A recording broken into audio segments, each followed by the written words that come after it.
Hey guys, welcome back. Tisha here for what is our final review for Sister Wives season 17. I want to let it be known that I have thoroughly enjoyed doing the rewatch for this show with you guys. The family has grown as a result of it, and I am so grateful for each and every one of you. Now let's jump into it. Go ahead, do me a favor and hit the like button. Understand something here, in my opinion. Kody, the bald eagle Brown, lives for moments like this. He lives for the fact that he has an opportunity to be the center of attention and make everything about him while being able to officiate a wedding that is supposed to be about his friends. But let's look at the bigger issue here. He can attend that, but he couldn't be there for his daughter when she was having major surgery. Despite all the different things that he says in this episode, in my opinion, and yours as well, there is no justification for the choices that Kody has decided to make. It is abundantly clear to me that if it's not about him, he doesn't want to be a part of it. The episode begins with the bald eagle as he's in his vehicle driving through Texas so that he can land in his final destination, which is Oklahoma. He is headed not only to be at Brian's wedding, but to officiate it. He says that he likes driving. He's enjoying it because he's able to dig in the deep, dark parts of himself and sort out a lot of his problems while he's on the drive. And as he said it, I said to myself, imagine how much he would have been able to sort out had he had taken the drive to go support Isabelle for her surgery. He would have got a lot of thinking done. He says he's thinking a lot on this drive, mainly about his divorce. He says at this point, there's 11,000 or less cases in the United States of the virus. So he feels like at this point, it's safe to poke his head out. I'm surprised, number one, of where he got that number from, because I thought there was still way more cases than that, but I could be wrong. Correct me down below. But even if there are only 11,000 cases, those are 11,000 chances that you can come into contact with somebody that has it and spread it. You're supposed to be so concerned. So I would think that if that number was anything more than one, it would be a problem for you based on the way that you handled the situation. Janelle is annoyed that he is going to do this after all of the strict rules that he had in regards to the pandemic. She says, Kody and Robin still follow very strict rules about COVID, yet he's traveling. In other words, how is it that we have all these rules and we're not supposed to do certain things, but he's allowed to go and do whatever it is that he wants? Christine seconds that and feels like it's ridiculous. Kody, however, thinks that Janelle is being a hypocrite. He says that he sequestered himself, unlike those other two women, for 15 months. That's what he's been doing. He adds, but the family wasn't getting together before that. And the family isn't getting together now. Not because of COVID. That's a gaslighting fallacy that's Janelle's. Just trying to put hot coals on my head. Thank you, Kody, for admitting what we already knew, which is that you all were not operating as a family even before the pandemic came, even before all of this stuff happened. But you like to keep blaming it on the virus when you already had a virus in your family. I told you y'all had the bird flu.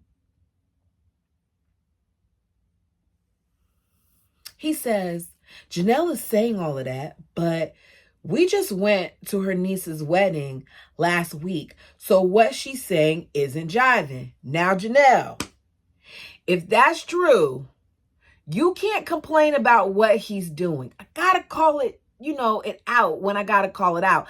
I don't know if he was talking about in terms of when he filmed the confessional or the fact that he did this a week before he went to the wedding. Part of me feels like it might be before the confessional because I don't got the bird allowing him to go that frequently without her that often. I think that she would want to make an appearance at some point. But if it is true, if he went to a wedding with you, you can't say anything about him going to another wedding. He then digs his hole even further and he spills the beans about the bird. He says, Robin was supposed to come with me, but she had to watch the kids. How is it that these two people can make allowances for this situation, but they couldn't do that for Isabelle? Because even though he later on talks about the 6 to 8 weeks that he would have had to be gone, he wouldn't have had to been gone that long. That trip from where he is might be, I don't know, if he drives straight, it probably was going to be 2 days. So let's say it would have been 4 days. The whole time you're in the car, get your gas and keep it moving. You could have made this, you could have did this. They would have tested you when you got there. You could have made this work, but you didn't try to make it work. You didn't have to be gone for that many days. You could have been gone for like 3 to 4 weeks and it would have been fine. But Kody is going to make an excuse any way he can. Christine points out that when he first told her that he was performing this wedding, she was like, okay, cool, that's nice. Then she started thinking, are they going to mask up while he does the wedding? Are they going to follow his many rules? That would be ridiculous for them to follow his rules. And they're not going to follow his rules because he doesn't have rules. I said it before and I'll say it again. That bird and her bald eagle were not following their own rules. We witnessed it time and time again where a package was brought from somebody else. Robin didn't wipe it down. She couldn't wait to dive in it and see what it was. Where Kody was filming next to Mary and he didn't even pause. And then once his bird started saying certain things, then he was like, oh, wait a second, you have been traveling, I'm too close. Where he went to Janelle's house after not being there for a while when they were going to watch Hunter's graduation, and he didn't take off his clothes like he claims that he does. He immediately hugged her. So are you really following these rules that you say that you're following when you've been out and about and you haven't had on a mask? The only time he did put on a mask was when he was trying to prove a point to his family and they didn't go for it. He tries to make us think, and so does his bird, that they do this all the time. On to Truly.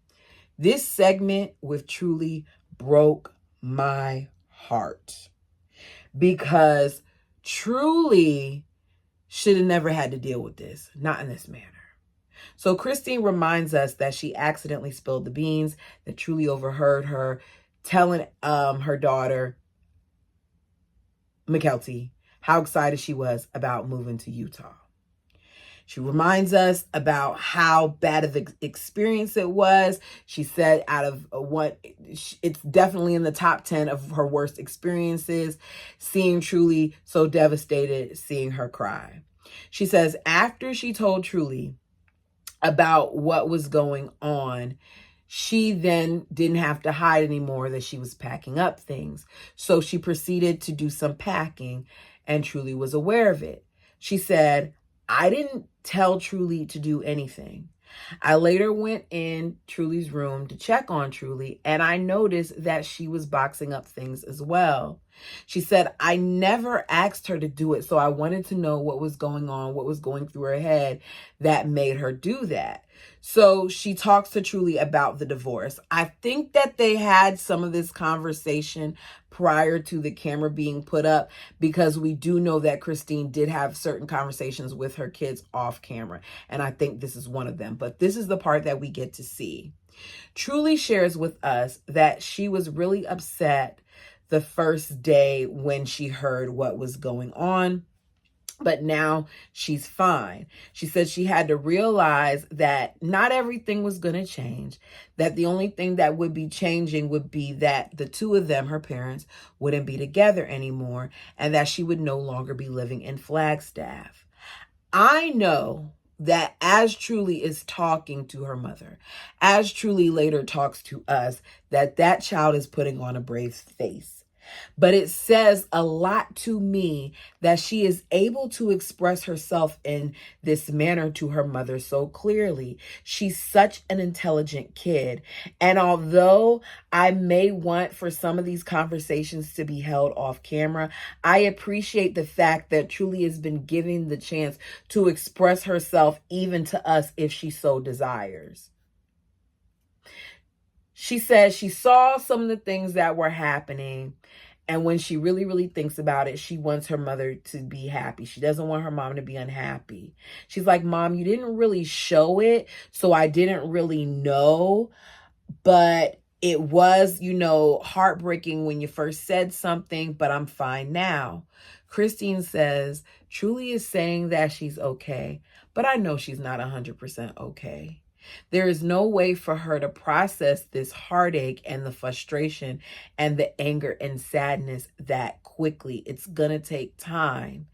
This conversation is just the beginning of many other conversations. She gets that her child is devastated. I get that she's devastated. You all get that she's devastated. But for whatever reason, her father doesn't see it. And it's because doesn't know his kid. She tells us, Truly does, that she reached out to her grandmother in Aspen trying to tell them what happened. And she said that she realized that they knew. She said speaking to them was helpful, but she then had a realization that everyone knew about the divorce before her. And for her, it kind of felt like a betrayal.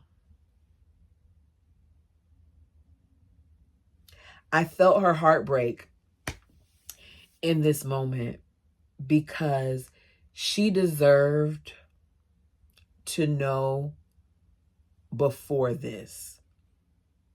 She did. I also give Christine a little bit of credit here because she could have very easily threw Kody under the bus in that moment and say, I didn't tell you this because of your father. But what she did was she sat there quietly and listened to her child and allowed her child to express herself. She didn't make excuses, and she did not say Kody was the reason she didn't tell her. She, in fact, later took ownership, saying she didn't know how to tell her. Truly says, Mom, I wish that it wasn't kept as a secret for so long. She then tells us, everyone knew before me. I only have a few months left here because we're going to be moving in September. The realization that she told me last after everybody else that I didn't get to know and we were about to leave, it was kind of hurtful. She didn't tell me about it, and I was the one who was going to be affected the most. Oh my goodness. At 11 years of age, this young lady has more emotional maturity than any of the adults in this family. That's my opinion, and I'm sticking to it. Because here she is saying, like, look, y'all are sitting here thinking about all of that, and you're telling everybody else, and this person knows, and this person knows, and the bird even told her kids, but me, who it's gonna affect, me who's gonna have to move, me who won't be near this part of the family, even though I don't see him, it's still an adjustment for me. Me who's not gonna be here gets told last, which means I have less time to prepare myself mentally for the fact that we're gonna be moving. Christine says, she's saying she's okay, but I can see it in her eyes and I could hear it in her voice as it cracks, that Truly is sad. She says, knowing all of this, I'm grateful that we weren't fighting to the extent where Truly noticed it. I'm grateful that it ended before it got too serious with the fighting between them. Kody then tells us that he feels like Christine is being unfair to him with the conversation that he's having with Truly. How? As I said before, Christine could have easily said, your father is the reason that I didn't tell you. I kept wanting to tell you, but he kept saying, no, I'm not ready. No, not yet. No, not now. No, not now. But she didn't. Christine could have easily said, your father treated me like crap, but she didn't. Instead, Christine said, Truly, how are you feeling? Truly, I'm sorry that I didn't tell you sooner. What about that is unfair to him? He continues that Christine has marginalized him and their marriage so much that she is leading Truly to a space where she's blowing it off. I don't think it's what she's doing. Y'all tell me what you guys think. But interesting how he says she's blowing off their marriage and they're blowing him off. Yet when he has the opportunity to be honest with Truly, to say, Truly, you know what? I'm sorry that this didn't work out. Truly, you know what? I'm going to miss you being close by. I'm going to miss being able to see you whenever I want, even though he really doesn't see her. But I'm just saying, he didn't take the opportunity when he had to speak with her to talk about this in the way that he should. I feel like he didn't handle it correctly, but he is giving the victim card here and acting like everything is being done to him. Christine says, it took me a long time to tell you, Truly, because I didn't know what to tell you, because I knew I would be changing your world. Truly says, it's okay. I understand.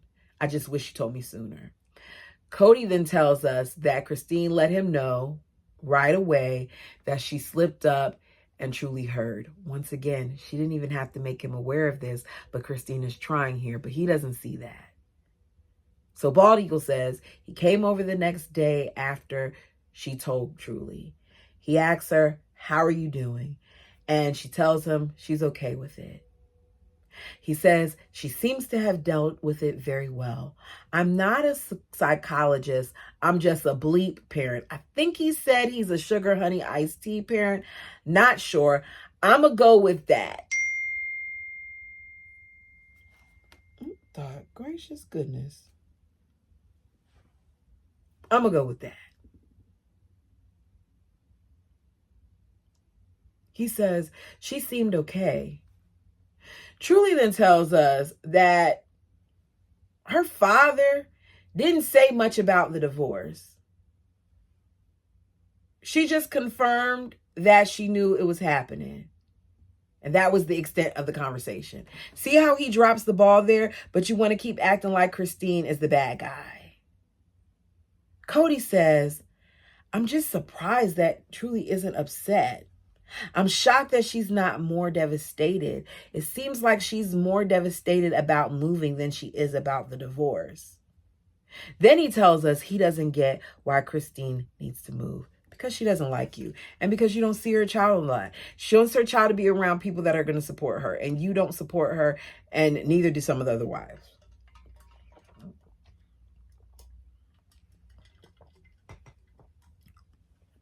The conversation ends. And yes, I saw how dirty the bottom of Truly's feet were. I'm just going to say it was summertime and she was walking outside in flip-flops and it was dirty.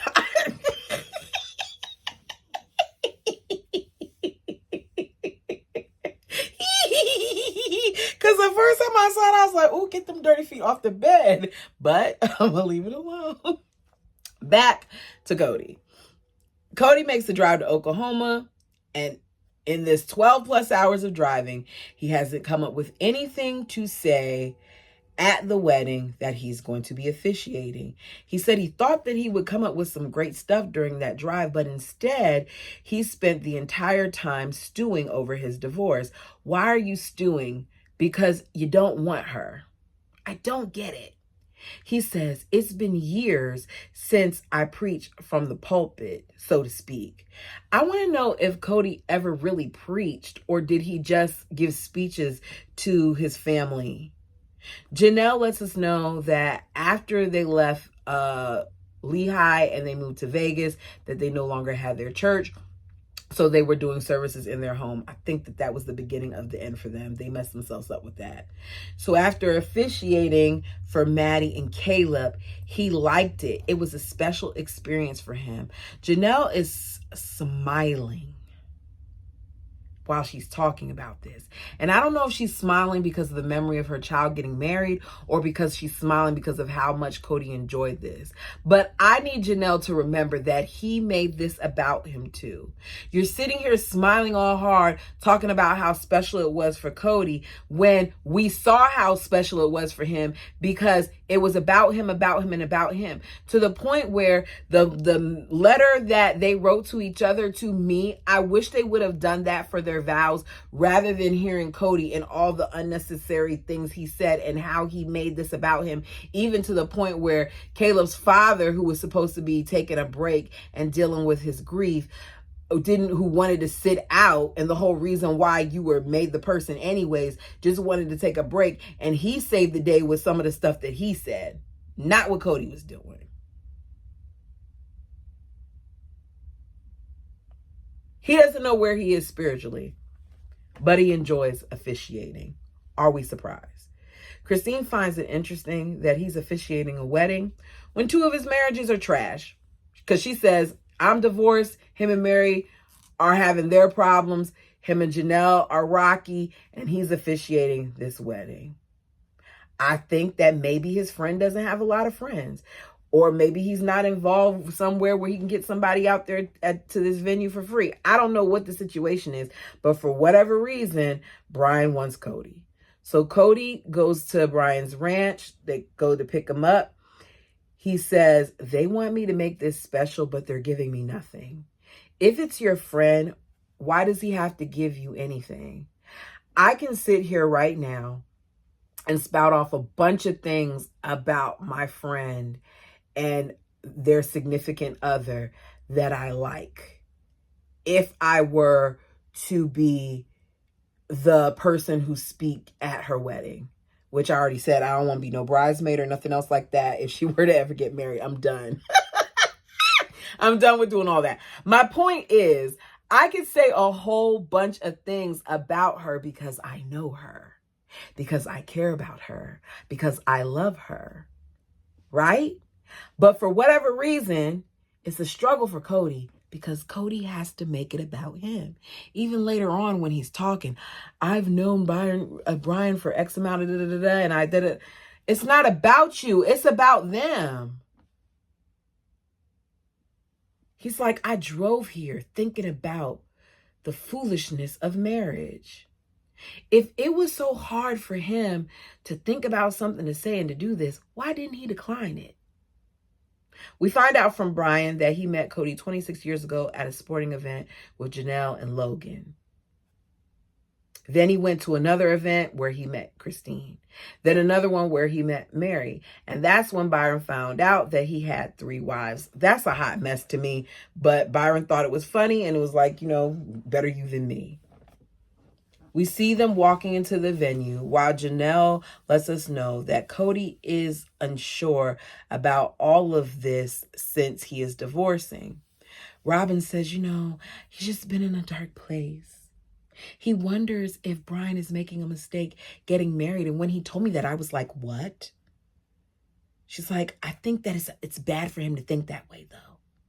We find out that Kody even went as far as asking Brian if he's sure that he wanted to get married. And Brian was like, yeah, Kody, this is going to happen. Byron was like, I know he had some issues with his marriages and things of that nature, but I think the problem for Kody is that Kody didn't ever think that it would end. And he didn't. Because at this point, even though he's treated Mary like crap, she's still stuck around. And I think that he thought that Christine would stay around just like Mary did. We then see Kody awkwardly officiate the wedding with no mask. I'm not going over all the things that he said because he sounds stupid and he sounded like he was trying to give himself a pep talk while he was up there talking about negotiation and what negotiation really is and how it's this and this. Yeah, I wouldn't want those to be my vows. But Robin, after hearing him fumble and stumble, tells us that she thinks that he does a pretty good job and he does and says things that other people wish they could. Do we really? He stands next to them with no mask, pronounces them husband and wife, and says that her taking on his name made him feel good about this situation because she's taking his last name. And he announces that they're husband and wife as they prepare to kiss with no mask. He dances and has fun afterwards. Say it with me, guys. With no mask.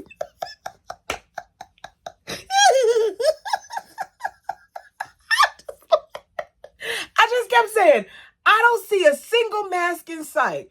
You're so afraid of all of this and nobody in there has on a mask, but you're so scared, right?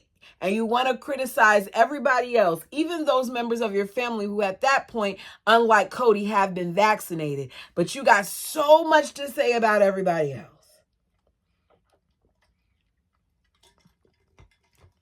Christine then says, Janelle's kids knew that Kody was officiating the wedding.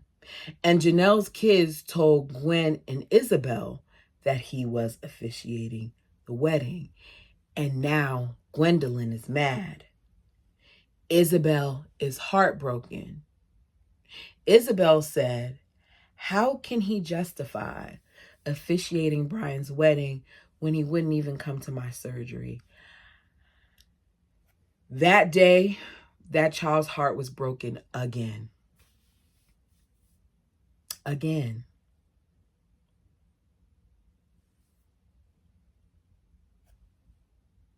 So there's this overline thing from Christine with why I can go to a friend's wedding, but I can't go to Isabelle's surgery.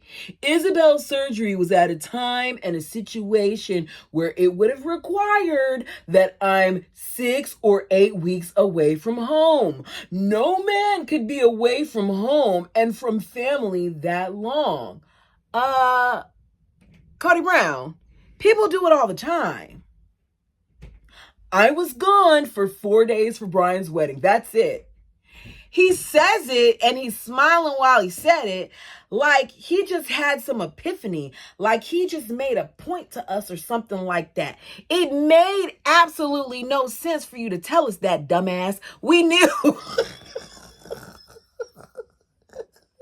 knew you won't go long. That's besides the point. I don't care if it was 4 days or 4 weeks. The point was you should have been there for your daughter no matter how long it required for you to be there.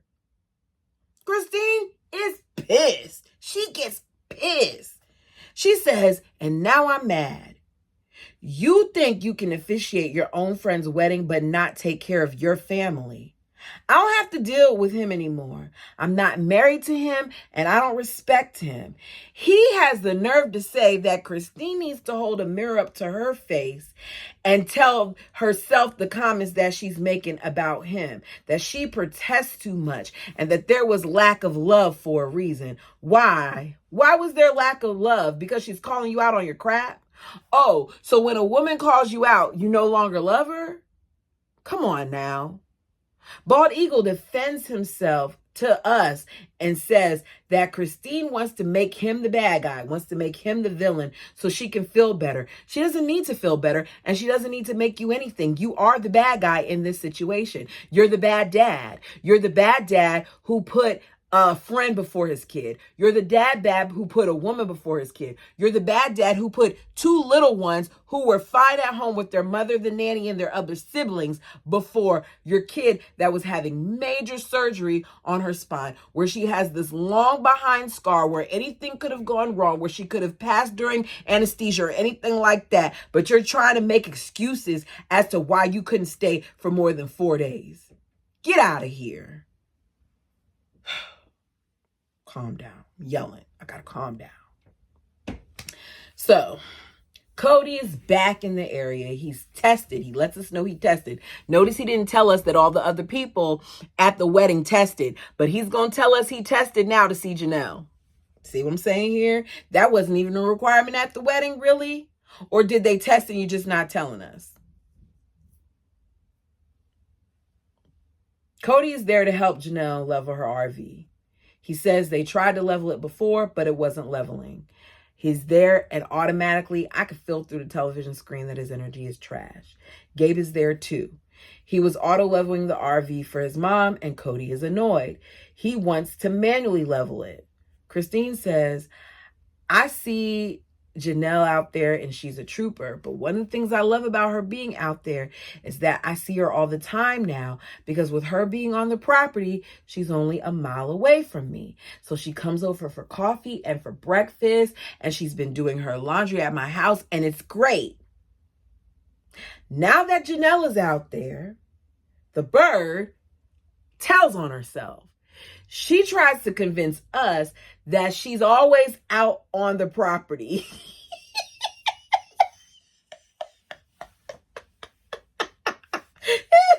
She's sitting on this bench that looks like it just got freshly put out there. Pooville is dusty and got Perry poo all over the place.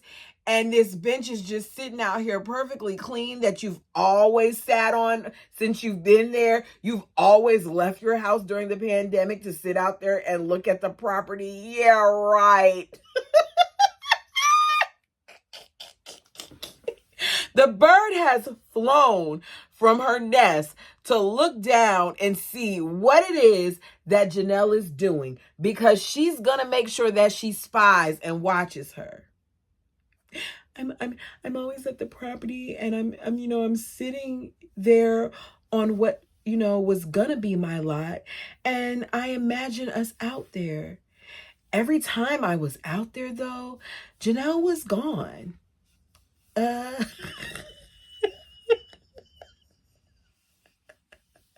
Oh, you were really watching. You were really watching to see what was going on, that you noticed that Janelle was gone. Janelle was gone. If I would have ran into her, I would have said hi and talked to her. But yeah, it was weird. What was weird? That she wasn't there? She was probably at Christine's. Or, I don't know, living her life, going on a walk, filling up some water, doing something other than worrying about what everybody else is doing. But that's what the bird does. And Kody doesn't see that. No, not at all. But her telling us that lets me know she was out there being a spy, as she always is. She's like, if she can get something going on that property, she'll be my favorite person forever. Christine says, look, when we first moved out here, I was in love with Pooville. I was excited about being out on the property. But as time went on, we've done nothing with the property, and things got worse between Kody and I. So I just don't care about the property anymore. Mary says, we haven't done anything with the property yet, because we've got to pay it off first. The property at this point is the furthest thing from my mind. What we need to work out is the family stuff. The property is trash. And the fact that y'all hadn't paid this thing off, and we keep watching y'all go out there and argue over lots and all this other stuff when you haven't even paid off the property, shows us how much time they wasted on this whole property. We went a whole season talking about the property just to see them do absolutely nothing but walk in circles on the property and argue about nothing. Back to Kody. He's telling us that Gabe doesn't know what he's doing. He hasn't read a manual. He hasn't driven this truck. When none of them know what they're doing. And Janelle says none of them know what they're doing. Gabe is annoyed with his father. We're told by Gabe that the tension with them has been high since he expressed himself to his father, that they've been fighting since the pandemic and things have never been the same since. It seems to him, he says, like he's tired of putting effort into maintaining something with his son. And when Gabe said it, I could feel his heart breaking in that moment. And even in watching those things, Kody switched up nothing. He still continues to be a jerk towards his kids. Kody says the issue is that Gabe was gaslighting him because he knew what the rules were. Just because he's not obeying your rules doesn't mean he's gaslighting you. What the hell is he talking about? Kody continues to show why he'll never be okay in my eyes. I can't do it at all. Like, what are we doing here? Why is it that he keeps on feeling like he can change the narrative and we're not going to see that he's changing the narrative? We see it. We hear it. They work to fix the RV, but they all get annoyed with one another because it isn't even working. Janelle at one point is like, look at this. It's hanging off the thing. He moves a little stick, does a little thing. She's like, it's going to bend, but she goes in there. And she tells Gabe, your father's really frustrated, whatever. They put boards under the tires because the driveway is rocky and they think that it will level. Janelle thinks it's a nightmare. The problem is you got a whole bunch of rocks on this thing. It was never leveled out. It can't level if it's not on level ground.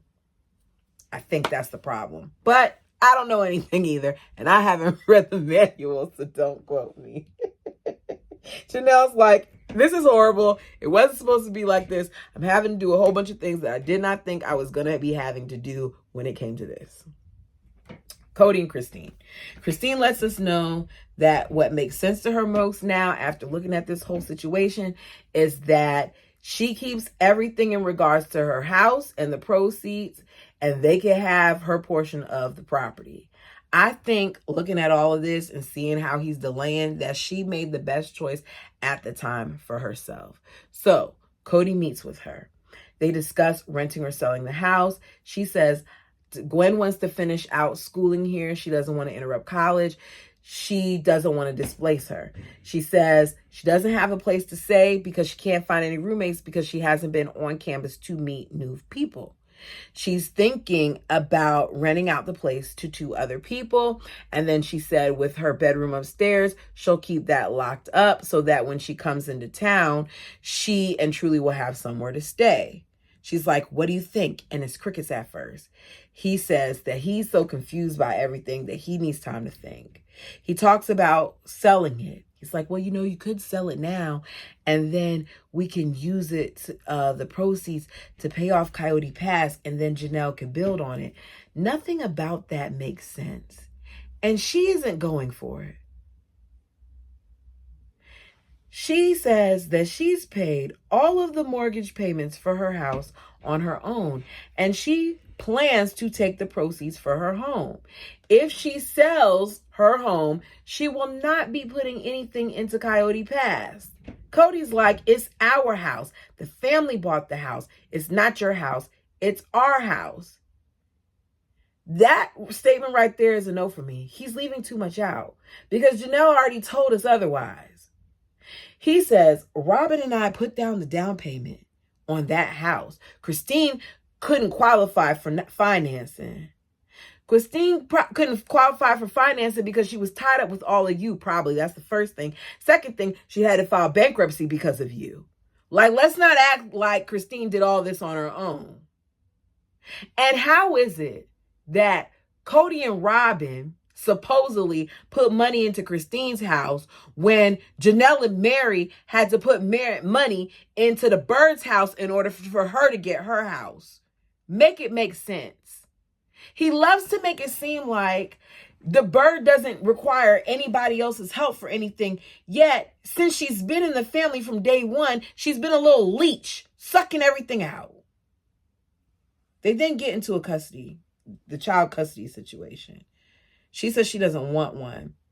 He says, we can have one, but I don't want it to be in Utah. I hate Utah. We left in 2010 under distress. He says, in the manosphere, if you're getting divorced, you're going to get screwed. I mean, I'm not saying that it doesn't happen, but if you hire an attorney and if he would have done what he should have done, and if he would have gotten custody and if he would have been on the birth certificate, he maybe actually have been able to fight some of this and actually get 50-50 custody and actually block Christine from moving, but he didn't handle it right. He says they have to have a 50-50 agreement and work the details out over time. Otherwise, the lawyers and the government, the federal government and all of them, they're going to get involved. The lawyer is going to take all the money you have.